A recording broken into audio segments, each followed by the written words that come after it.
Just making it back to the crib, and I want to give you guys my reaction to the draft. Of course, what a day at the draft. Had a phenomenal time at Soldier Field. Met so many amazing people, so many people that rock with the show, so many people that rocked with me. Got to talk about what the Bears did at 1 and 9 on today's episode of the Windy City Breeze Sports Talk Daily. Let's go. I need a nap.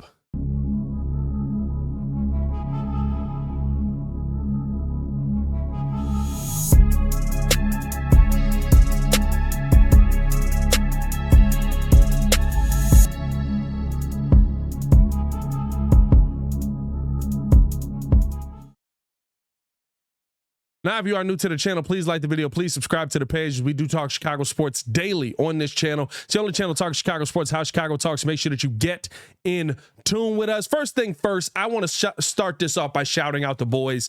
The Breeze crew absolutely held down the fort today. I can't wait to be with them tomorrow for day 2 of the draft, see what the Bears end up doing. But yeah, absolutely held down the fort. Dominant day of content. I peeked in a couple of times. Unfortunately, because of the Wi-Fi, I wasn't able to jump on, but I thought that super producer Joel Holt put together a heck of a show. I thought that Jordan JC and P Kid absolutely held down every bit of the draft breakdown. Loved seeing my guys absolutely flourish tonight. So great job by you guys, man. Absolutely holding down the fort, dominating the whole team that was there. Of course, Stefan Adon, all of that, man. He might be going through it a little bit. Steph might be going through it a little bit. Y'all pray for Steph. But we do got to sit here and talk about what the Chicago Bears actually did in the first round of this draft. I mean, number one, of course, Caleb Williams. I talked about him this morning before I headed out to the draft about how excited I am about him coming to Chicago. And, you know, now that we've got this team built up, I want to see the Bears go offense in the first round. Keep it all offense, man. If you moved up and you take Joe Alt, if you move back and you take another offensive tackle later on, I was fine with that. Or you know how I feel about him. Jackson Powers Johnson is still on the table now. But I'll say this: a lot of excitement, a lot of interesting moves in that first round. And when I see number 9 of Rome Odunze, I think you got to start here. When you talk about breaking down Rome Odunze, when I watch this young man's film, I mean, I see a guy that absolutely beats you up. I see a guy that absolutely dominates DBs as far as a strength asset. Of course, he's got great feet. He gets off the line really well. I think he has amazing hands. But I think the thing is, by the end of games, you kind of see DBs playing on that back foot a little bit. You see them playing back a little bit, and it's not because they don't have, it's not because they're worried about Rome going out there and having tremendous speed and killing you over the top. Not that he can't do that. I do think that he can do that, but it's not about that. Rome just beats you up. I mean, when I watch this guy, that first 5 yards, he's taking advantage of it. And I think that's something that the Chicago Bears really can look back on and be excited about. The fact that they stood pat at 9, I think kind of goes to where the draft ended up falling. Joe Alt going 5 to the Chargers. Very, very interesting. I'm not out on that move. And then you get 6. Malik Neighbors goes 6 to the Giants. So I think you look at the draft and you say, okay, this is falling in a very interesting way. And then you get to 9 and you're like, okay, maybe they could move back. Maybe they could do some things. There's some great players on the board. Rome Odunze still there. But when you got to 8, and let me back it up. When we got to 7 and J.C. Latham went off the board, I was like, I knew the Titans needed tackle. I feel like it's a little high for J.C. Latham. I'd have tried to trade back, but hey, J.C. Latham, good pick there. Michael Penix, 8. And I have to give a shout out. I have to give a legitimate shout out to my father. He called me this morning at, I want to say about 9 o'clock, 10 o'clock, something like that.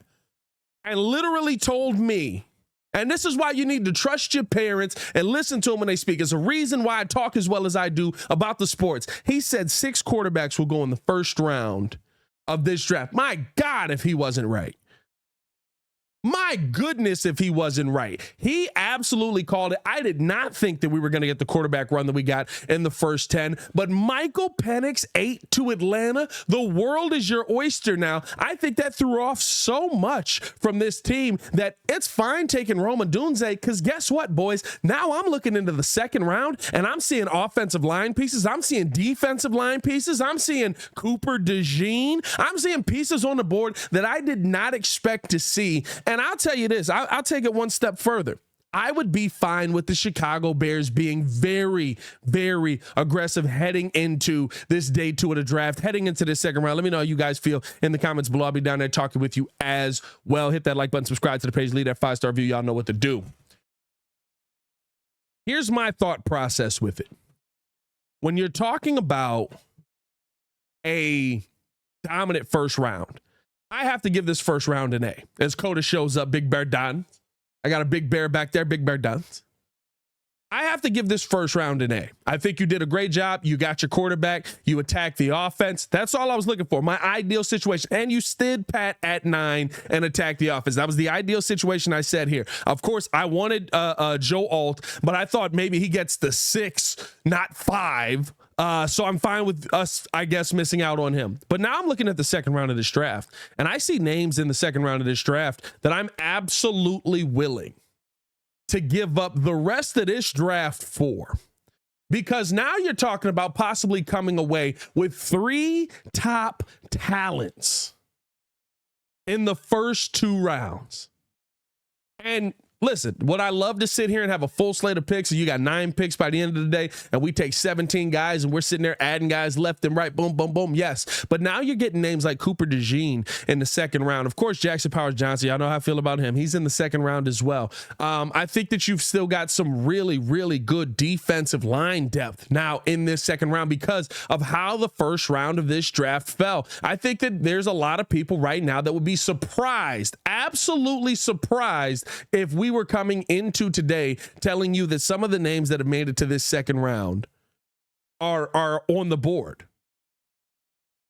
And so because of that, I think that the Bears really need to look at trying to get back into this second round. I think that the Bears really need to look at trying to acquire some higher draft capital here. If it means that you're possibly sitting there trying to move some future capital to get back into the second round, I think I would be okay with that as well. But I mean, I'm literally looking at this draft now.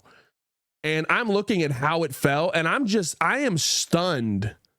And it started with Michael Penix, dog. I'm not going to lie. I am stunned with how this draft has gone, how this board is falling. And I mean, when you're talking about the best available in day 2 now, you've got some names on the board still. Jerzon Newton, I believe, if I'm not mistaken, still on the board. Hold on. Let me double check this now. Let me pull up the full draft here. Because I want to make sure I'm speaking factually on this. And of course, the NFL draft tracker is not going to pop. There it is. Okay. You still have, so let's get into the back half of this. You've still got Jerzon Newton on the board if you want to go defensive interior. Latu Letu, the first edge taken. Dallas Turner ends up going to Minnesota. I'm not going to lie, not thrilled about that. Not thrilled about that. Not thrilled about that in the slightest. Chop Robinson ends up going to Miami. Jordan Morgan was a surprise. Shout out to the Packers fans that were very upset that they didn't go get Cooper DeJean. I'm not going to lie. I laughed a little bit at that. Darius Robinson ends up going to the Cardinals. Yeah, there's still some really, really good names left on the board. Adonai Mitchell still on the board if you want to go wide receiver. Kool-Aid McKinstry still on the board if you want to go DB. Of course, Jackson Powers Johnson.